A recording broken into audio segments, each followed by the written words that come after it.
Welcome back to the Just Win podcast. This is episode 2. I'm your host, Ted Nguyen. That's Vic Tafur and Tashan Reed covering Raiders training camp. We're going to have our first guest ever this week. We're going to have Raiders offensive coordinator Luke Getsy come on. We'll just get started with the interview right now.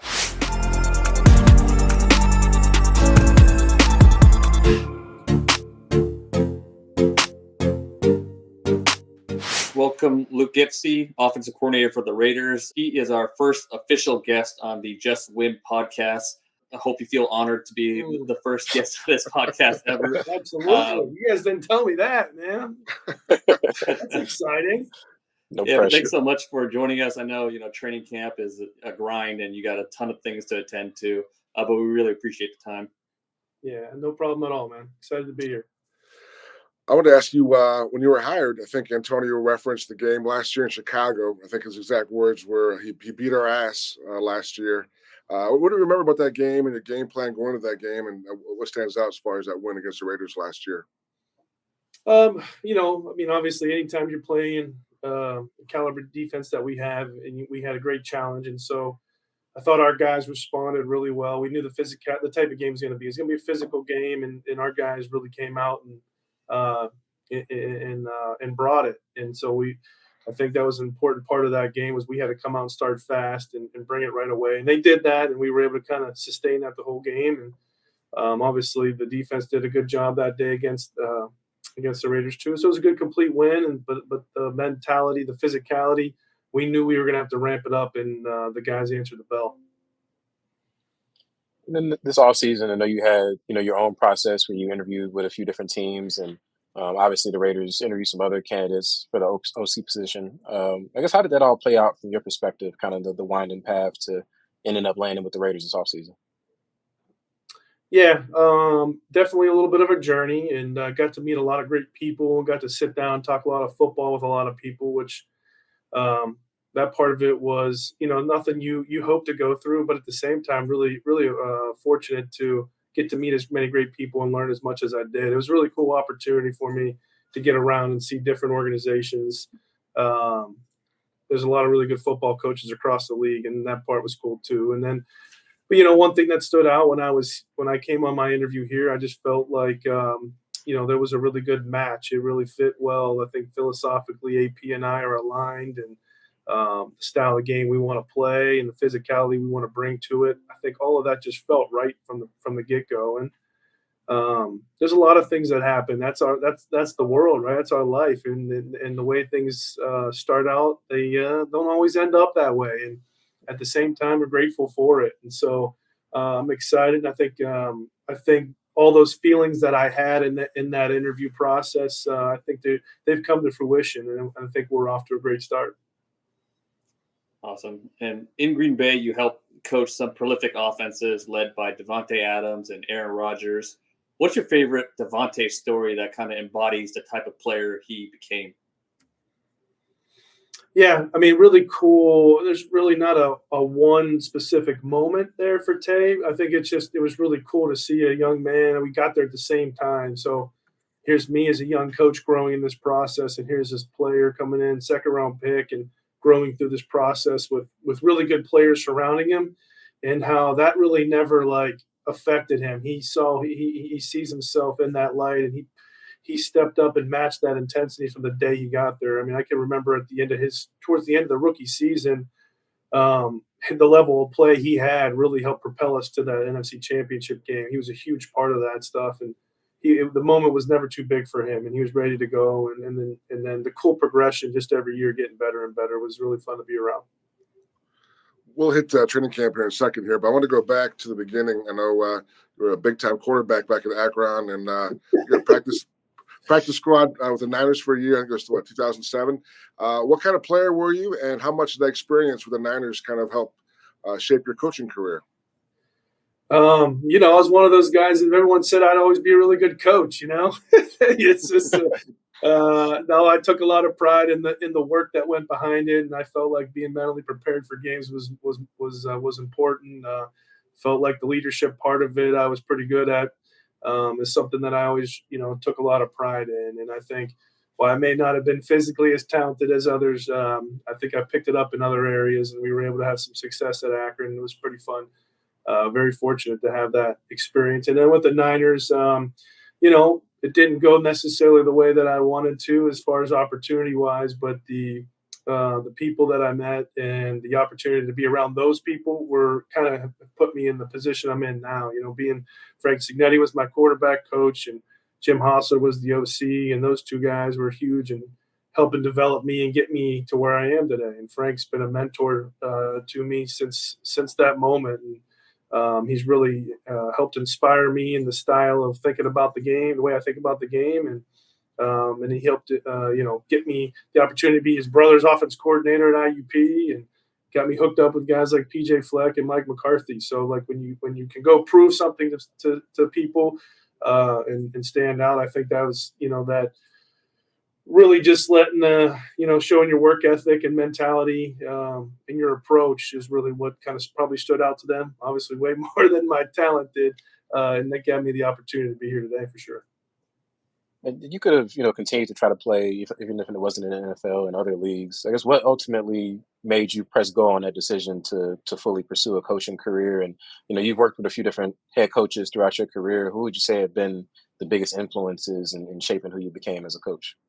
Yeah, I think, the first question, I think the biggest thing, I lean on my faith for direction. And it got to that point where there was a big decision where you get into the coaching part of it at a younger age, or you keep continuing to play, whether it was CFO or the arena leagues at the time. And I just felt like I didn't want to chase that part of it and be a GA or something like that, at 28, 29 years old. And fortunately, while I was training, the coaches at Akron kind of brought me back and said, hey, while you train and do the tryouts for the NFL or arena or whatever you're doing, why don't you come help us out for, 3 or 4 months? And so I kind of dipped my toe in the water, and I fell in love with it. I never really thought I wanted to do something like this. And so I got to that point, and then I kind of just jumped all in. And I'm very thankful that I was able to be guided in that direction. And then, so that's kind of how the whole coaching career, letting the playing career kind of evolved. And then, again, now I'm fortunate to be around, unbelievable coaches all along the way. I mentioned some already, and then getting to Green Bay in 2014 and getting, never had any aspirations to be a head coach. I think when you're in the college game and you see all that those coaches have to do and kind of the ethical lines that they have to kind of, walk along, it wasn't something that I wanted to do. I felt like people kind of weren't maybe who they wanted to be. And that was just more my vision, maybe from outside looking in, or some of the perspectives that I had. And then I walked into Green Bay and I saw Mike McCarthy stand in front of the group and be himself and believe in what he believes in, and not really letting outside things influence him. He's doing what he believed in, and the honesty and the enthusiasm that he brought. And he truly inspired me for that to be something that I hope to be able to do one day. And then just being around a lot of great assistant coaches too, like Alex Van Peltz and the Tom Clements of the world, help guide and kind of give me my philosophy around the quarterback position and how to play the position. And being around Aaron and Jordan Love and all the different guys that I've been fortunate to be around, and the Justin Fields of the world, all those guys, all those people that I've been blessed to be around have given me really great perspectives on, the different ways to teach this thing. And my whole family is a bunch of teachers. They're teachers and coaches. And so it's in our blood. And I think that's what I got so attracted to in this game, realizing, I'm a teacher and I'm an educator. And I really have did a pretty good job early on in my career of just listening and taking it all in, and then having an opportunity to go in a receiver room in Green Bay and experiment with things. And then, getting the chance to go to Mississippi State and do a little bit more, and then come back to Green Bay and get back in the QB room, and then take it to Chicago as well. There's just a lot of really cool learning opportunities that I've had. And speaking about your time in Chicago, and this is the last question about the past, and we'll move on to the future. But it seemed like it took some time to like get into the QB run game in Chicago. I think it took till week 7 to really commit to a QB run game. Like, what went into that decision? And were you trying to protect Fields, or maybe were you trying to get him more reps as a passer and kind of develop him that way? What went into that decision? And can you talk about like what you learned most from your experience in Chicago? Yeah, I think all of that goes into it, right? I think that's part of it. I think you're handed circumstances, and you have to do what you feel is best with them, right? And it's not like it's my decision. I think that's a collective decision that you make with your staff and head coach and GM, and then you're and then as you go along, you continue to refine that, you continue to look at things and how can you make it better. In the year 1, it kind of was that way, and we developed it and found a kind of happy medium, and the reality sets in. And then when you have a guy that gets hit, he ends up missing games, right? And so I think that's the thing that you try to avoid. You try to balance. Where is that balance? Where we can push it but not push it too far. And I thought we did a pretty good job of it at the end of that first year, and we lost Justin for a game or two, and then we came back in the next year, and he missed 4 games or whatever. So there is that balance of where you just really, you don't want to take it too far, and you're trying to figure out, and sometimes in the end of it, you there's nothing you can do about it, right? Sometimes people just get injured, and that's the part of the game. But I felt like we did a really good job of using what we had to the best of our ability, and the guys got better each and every week. And I think that was it was just such a cool opportunity to see these guys where, everyone had a vision of them, but nobody in that building had that vision or outcome. And the way that we played together, the brotherhood we had, I think it's still really strong to this day. Now we're here in Costa Mesa, and you've been handed Aiden O'Connell and Gardner Minshew. How close is that competition? And is it challenging to compare guys who have different styles? So how do you I'm sure you tweak the play calls? I wouldn't say it's difficult to compare, but I think like you mentioned, I think it is that. I think you have 2 different styles of guys, and you're trying to get to know them and get to see what they do best, and you're trying to do it with 2 different guys rather than just one. So that that makes it a little bit more challenging in the sense of the lack of reps and opportunities, because you'd love to just have one guy get every rep and do everything. But the cool part about both of those guys is they're the ultimate pros. I mean, you talk about work ethic and smart and being able to pick up and lead people all around them. And there's just the humility behind both of them, not letting one good play from one guy affect my play or vice versa. And even when there's maybe one guy doesn't do something so great, the other guy's there to pick him up. I mean, so I've been really we're blessed to have those 2 guys on this football team, and I think they're both great pros, and it's going to be fun. I mean, in the end, you hope one of them go ahead, like AP has said, just take it by the reins and run with it, and I think that usually happens. I think usually you have to let these preseason battles just play themselves out, and they usually do.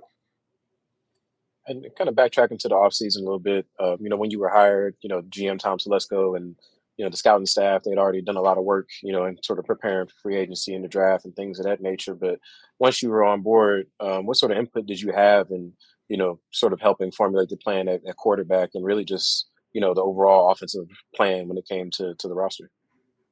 Yeah, I think those guys do a great job of giving us a platform to speak.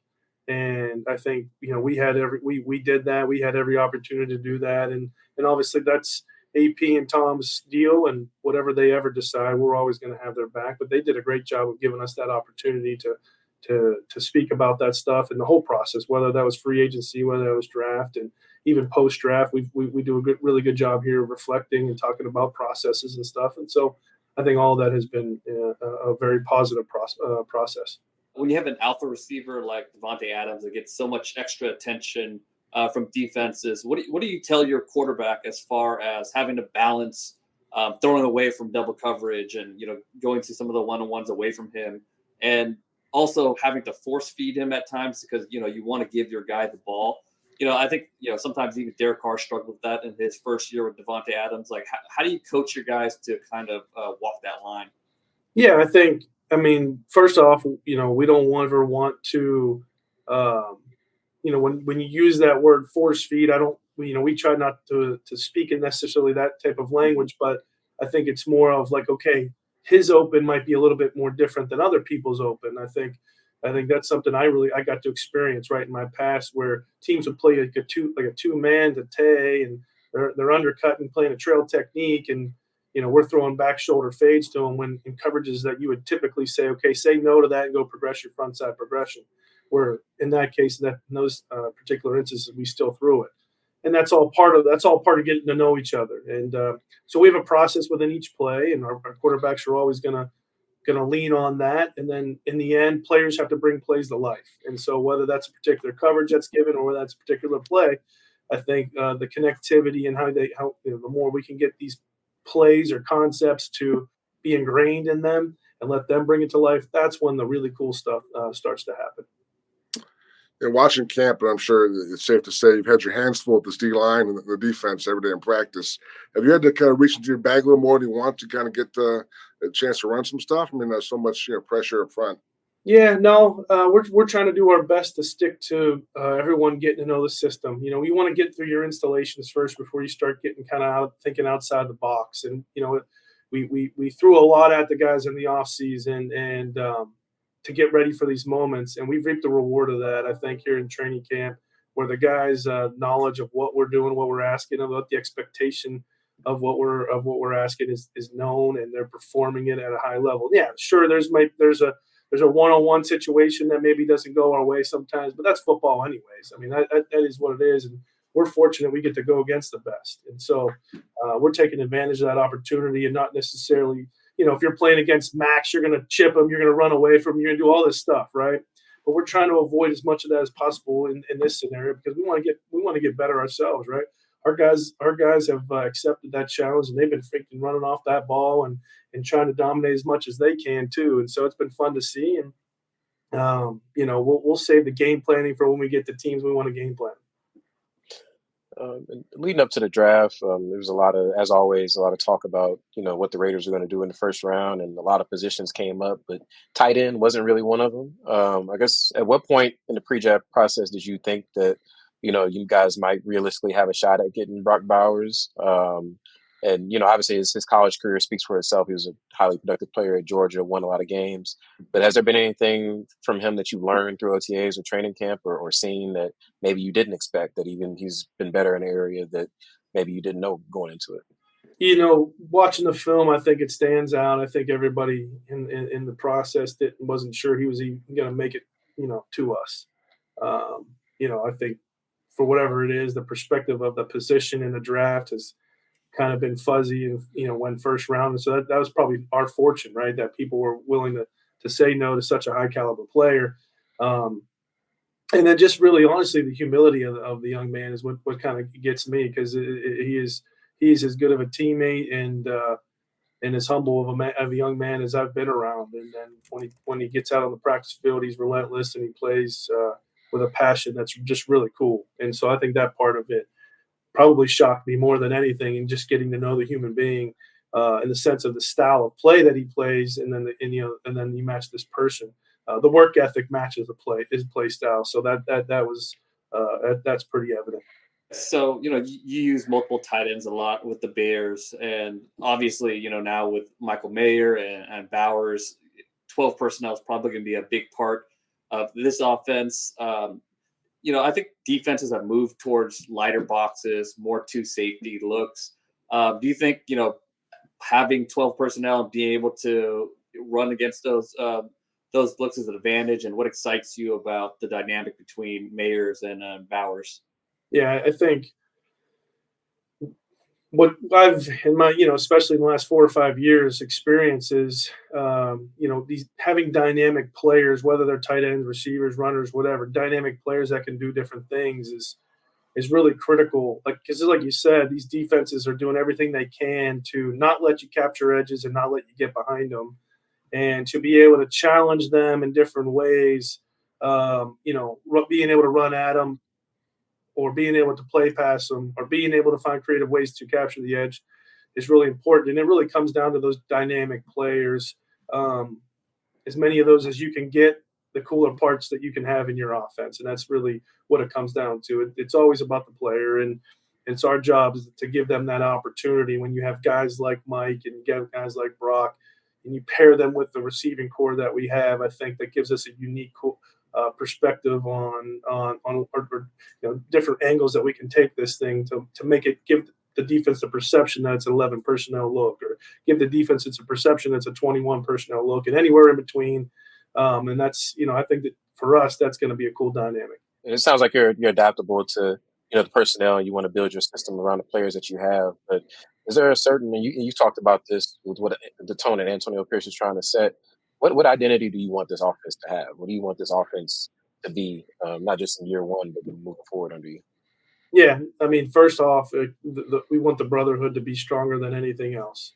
If we play together, we know we can accomplish anything, and we want teams to feel our film. Like when we get out there and they're getting ready to watch our games, they better know that like it's buckled up because we're ready to run off the rock and play a specific style of game, and that's important to us. And I think that part of it with the diversity that we have with the talent, I think all of that can lead to some really cool things that hopefully it's like, it's about scoring points. And how do you score points? You take care of the ball and you find explosives, and being able to take care of the ball and find those explosives with the kind of players and caliber of guys that we have all over the place. I think the people will start to feel the film.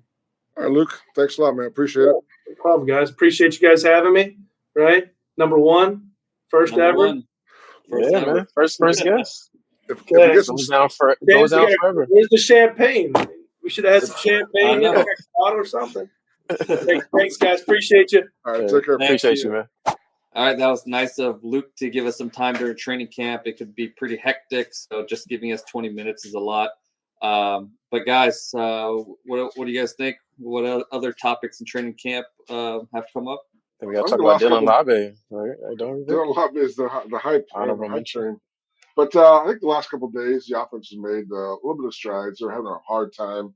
I think early in camp, the defense was kind of dominating. The front line has been pretty good. Maxx Crosby, pretty much a few times just kind of ruined practice. He's been all over the quarterback's space. So they're trying to double team him now, buy some time. But I think you see a little bit of the offense getting better. I think you see some more misdirection, some play action, some ways Luke can kind of get the guys going and use their tools they have. So that's the positive last couple of days. The offense has not been as bad as it was the first week of camp. Yeah, I missed the last practice, so it must have been me. Maybe I'm bringing the bad vibes out to Costa Mesa. But I'd say it was good. I'd say it was better than I had. Oh, okay. I mean, it's one of the most annoying things for an offense when you're just learning a new offense, and then you have to deal with this elite defensive line because you're learning your calls, you're learning the timing of things, and then you got Maxx Crosby and Christian Wilkins just like in the backfield ruining everything you do. So it's probably really annoying for the offense. I remember, I believe the Rams were talking about like when they had to practice against Aaron Donald, they would have to take him out for some plays just to practice their own offense and do things without disruption. So I think at this point right now, when you're talking about a team that's going to be led by their defense, it's not a terrible sign that the offense isn't playing well. Obviously, you want them to start picking it up, but I mean, this should be expected. Yeah, and also with the offensive line, it's tougher for them to fight back when there's not pads on, just because it's not real blocking at that point. But they've also been shorthanded. I mean, left tackle Colton Miller, he's been on the PUP list due to a shoulder injury, and left guard Jackson Powers Johnson has been out for an undisclosed injury. And then even Thayer Munford got hurt in the first day in pads. He hurt his hand. And so the offensive line hasn't been full of strength. Like Maxx Crosby and Christian Wilkins are going to be hard to handle anyway, but especially when you're down two starters and another starter is banged up, like you're probably not going to do the best out there when it comes to keeping those guys out of the backfield. And so, like you said, to a degree, I think some of that is to be expected. But, you still, if you're going to put up points in this league, you do have to be able to, produce against tough defenses. And so that's something that they're going to have to be able to figure out at some point. But there's still, over a month of training camp left, so they have time to continue to make some strides. Yeah, and Vic, you said the quarterbacks have played better. What did you see from them, and what kind of progress do you think they've made? I think it's really close. I think it's kind of a dead heat. I think they both have struggled at times. They both have made play. They're different guys. I mean, Gardner can kind of escape the pressure, make some plays with his feet, buy some time, and he's good on the run. Probably better on the run than he is in the pocket. Aiden's definitely a little more accurate. I think that's been clear. Like a lot of Gardner's throws, maybe a little behind the guy, but there's been some drops also. I think that's been kind of an issue. Trey Tucker's had a rough camp, so it hasn't been smooth. I think that battle will go down to preseason games, and I think the one positive, a few positives, I think, and one of the big ones is the tight ends. I think both Brock Bowers and Michael Merritt look really, really good. I think that's definitely they're playing lean on those guys during the season. I think they definitely will. They should because both those guys can get open. They can make plays. They can block. I think it's pretty exciting as far as those two guys are gearing to do. And I think, like Tashan was talking about earlier, the other positive has been Dylan Laube. A lot of hype about the rookie.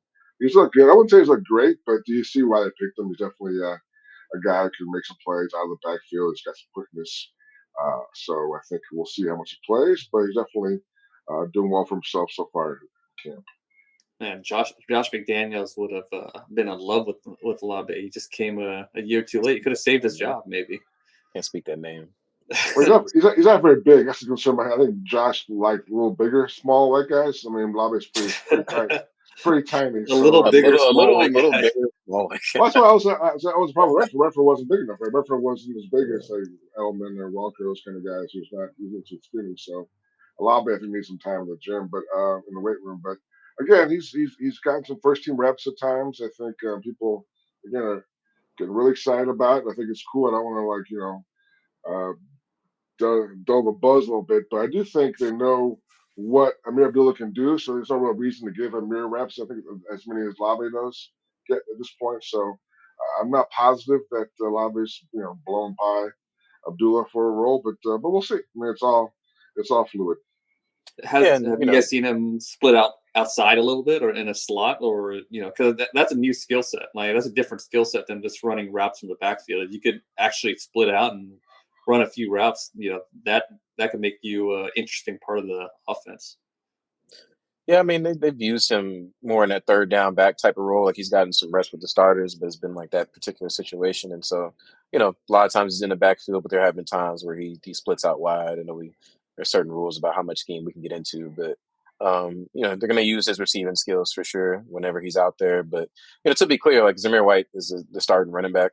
I know some fans have like kind of go far in training camp with that kind of stuff. Like training camps, you let guys that are younger play a little bit more at certain times. But Zamir White's going to be the lead guy, and Vic had a good feature come out on him today over at The Athletic, kind of detailing his offseason, what he did to kind of get ready to step into that role for Josh Jacobs. But there's nothing wrong with having multiple running backs. I mean, Tom Telesco let it be known early that he's going with that running back by committee approach. So Zamir White's going to lead it off, but Alexander Madison's going to get a fair amount of carries. And, we'll see ultimately whether Laube is actually able to beat out Abdullah for that third down running back role. But multiple of these guys are going to see the field. It's not going to be how it was in the past where, it seemed like sometimes like Josh Jacobs was on the field like 90% of the time. So it's definitely going to be a shift in that regard. I'm curious because Getsy mentioned how surprised he was at Zamir's receiving ability. So I do think Zamir will probably get some third down looks. I don't think he's going to be totally a guy who comes off the field after second down. So I am really curious what their breakdown will be on third down because I think Madison could be back there. And he mentioned Abdullah and Laube. So, I think that's one of the big questions for me is what exactly is the plan for usage on third down. So aside from Laube, what other rookies have stood out to you guys? Well, we mentioned Bowers. We haven't talked about DJ Glaze. I think came in the other day. Thayer Munford kind of got nicked up and missed about almost half a practice. He came in back at the end of it. But DJ Glaze got some first team reps at right tackle. And I thought he did okay. Did fairly well, I thought, for a guy who just, that's a tough spot to come in and go against Maxx Crosby, those kind of guys. But I thought he held well for himself, and definitely I think he showed some good things going forward. Tommy Eichenberg, the linebacker, who had a couple of nice pass breakups the other day in practice, and Tony Pearson really high on his kind of mentality, his nastiness, kind of his grit. I think that's why he drafted him. Maybe what a linebacker name, Eichenberg. Yeah, so he's definitely looked the part. So that's definitely some guys who have come in and made a case they want some playing time, sooner than later. Yeah, and even on defense, another guy, DeCamerion Richardson, Brandon Faison's missed the last few practices with an undisclosed injury, and so he had already started to get some more reps. We saw him working with the starters at times, and he's been working in there as well. I think he's pretty firmly behind guys like obviously Jack Jones, and Nate Hobbs, but also Jacorian Bennett has really stepped into that starting role at cornerback. It seems like, and so he may not be a guy that has a full time role, but those guys that are productive backups and developmental guys like Richardson and Glaze and Eichenberg, they're still important guys. Especially with them having as many free agents as they do on the defensive side of the ball this upcoming year. Some of those guys could step up into bigger roles in the future. So, so good so far for the rookie class. Yeah, we kind of talked about how disruptive the defensive line has been, but what have you guys seen from Crosby and Wilkins? Do you think they're going to live up to that hype that fans are expecting from this duo? I think so. I think Antonio would say they're probably better than expected. And then bar was super high already, but yeah, they can't block Max. Christian's also done a good job. I think also Malcolm Kuntz was saying this the other day how in the past it was always Max was the guy who spoke. Everybody listened. There was only one voice for the defense. But now another guy who kind of can add the perspective. Also a loud guy who definitely wants to get messages across and kind of motivate guys. So I think it's having two guys now with a big voice and a presence and top notch ability can only boost that defense to a higher level.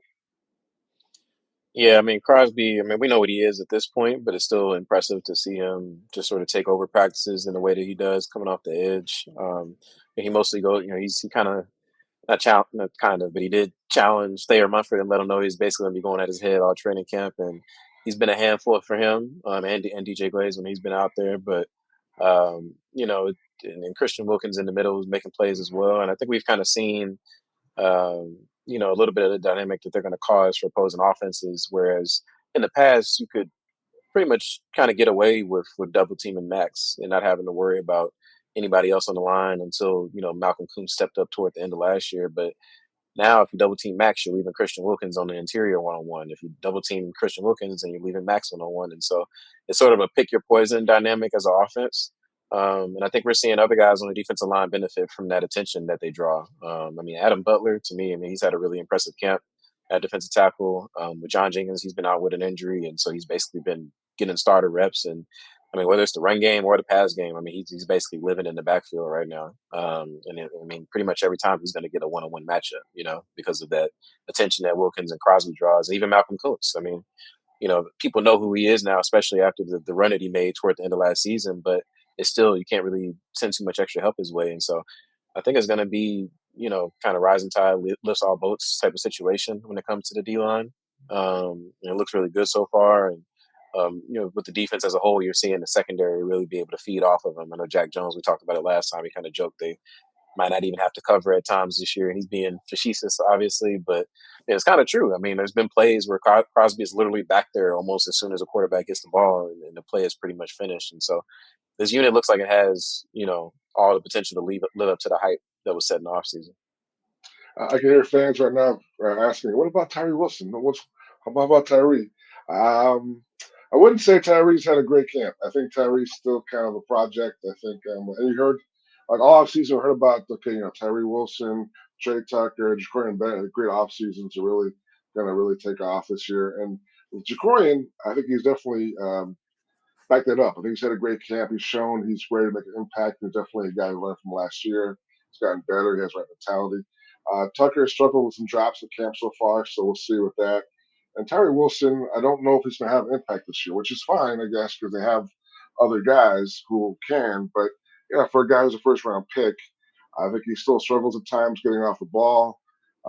So I think that's still a pretty large question mark, which, again, it doesn't matter too much, I guess, because they have enough guys in that front line anyway. But I wouldn't say he's taking another step forward of this camp so far. Yeah, and that's not great to hear, but I think this defensive line is going to be special anyways. But if he can be productive and build on last year, he doesn't have to be an all-pro, but if he can just be productive, it just gives this defensive line more depth and really puts him in a special class. But speaking of Jack Jones, So is he kicking off? Are they serious about that? Using him as a kicker on these new kickoffs? I mean, based on what happened yesterday, it sure seems like it. I mean, I asked Tom McMahon, the special teams coach, about it. Because we see Jack Jones doing it in practice, and he's actually not bad. I mean, the goal is to have someone with these new rules. You want someone who kicks shorter than Dale Carlson and a guy who can also tackle because there's going to be more returns this year. I think one study showed that kickers in the XFL made like 40% of the tackles because of the way the rules are set up. And you don't want that for Dale Carlson. So I think trying to find a guy who can kick and also make some plays in coverage and tackling. And Jack Jones seems to check all those boxes. So we watch him practice, do it. And then there's other guys who are doing it. Like Luke Mashin's one of the guys who's done it. And a few other guys have tried it, but I think Jack's been the best so far. Yesterday I asked Tom McMahon about it. And he said, I don't know what you're talking about. I don't see him kicking the ball. And he's a returner and a cornerback and we're not, kicker, which I thought was pretty. I mean, I guess they wanted it to be a secret, and obviously it's not really a secret if he's doing it in front of us, in front of fans at camp. And then it was funny because they tried to sell that Dale Carlson's doing tackling drills, and Daniel tried to play along with it, but then AJ Cole, who was hilarious, just like, I don't know what, maybe at nighttime with his pillows in his bed, but he ain't tackling anybody in practice. So I do think that we'll probably see Jack Jones doing it. But no one's going to say that until the season starts. Yeah. I mean, go ahead. I was saying they've done it a few times during camp so far. Like I've seen it a couple times where Jack and Luke Masterson and Tommy Eichenberg, I believe I saw one time doing it as well. So I think they're just kind of experimenting a little bit with different players to see if any of them can act. Because, you have to kick it into the landing zone. It can't just be the shittiest kick in the world. So it has to get down there somewhat. So you can't just be awful and shanking it out of bounds. I believe this year is still at the 40-yard line if you kick it out of bounds. So they're still playing around with it. And same thing with the returners. Like, I mean, you see like 7 or 8 guys back there working on kickoff returns. And so doing a little bit of experimenting, which I'm sure many other teams in the league are doing the same with this new kickoff rule. But I could also see it be something that's situational. Like if you have a comfortable lead and you kind of just don't want to risk like giving a team like a quick touchdown. Like maybe you just have Daniel Carlson just kick it out the back of the end zone, or deal with not having a return or whatever it may be. But so I think it could be something where we see like multiple guys handling kickoff duties during the season. That's probably something we're going to see with a few different teams. Yeah, I just think you don't know how it's going to look exactly, so you have to be ready for all scenarios, and you have to be ready to try things if they don't work out. You have to be ready to pivot. So I think teams are experimenting with a lot. I was at Niners camp yesterday, and they were experimenting. I don't want to get in trouble and talk about what they were doing, but they were definitely trying some interesting things. So I think teams are trying out different things. They're probably not very talkative about it. They want to have that edge when it comes to the season. But it's definitely going to be one of the more interesting storylines of the season. And plus, it all could change. The rules could change next week. I mean, it's very, very fluid. I mean, Carlson mentioned how he's been working all offseason on kicking the ball with the ball flat on the tee. He's all kind of tricks. He's working on that. Then last week, they're like, you know what? He can't do that. Ball has to be up. So, again, they're still going to keep tweaking it. And they want more returns. But I think a lot of coaches are still thinking, you know what? This could all change in 10 days. So we're trying new things. We'll adapt when we hear the final saying. Again, there's a game, tonight. Preseason game, first game, so teams are gonna watch what other teams are doing. I'm trying to think of a strategy, but I guess it's fun because it's a new wrinkle as opposed to the past. So, if Jack Jones is kicking off, definitely should be entertaining. So we'll see. Yep. All right. Well, we're running up on our time for this week, and there will be a game tonight after this recording. First football action of the whole season. I mean, if you count it as football action, but we get to see some hitting, and we get to see this kickoff return in action. So thank you for Luke Getsy for joining us this week. Also, thanks for guys for sending questions in for Luke Getsy. We didn't get to any of them. That was our bad, but again, it's a work in progress. We're building something, so it's going to be a little lessons all learned. But thanks again for tuning in. Thanks to Luke. I appreciate you, Luke, for coming on, and see you guys next week. All right. Talk to you guys next week. Adios.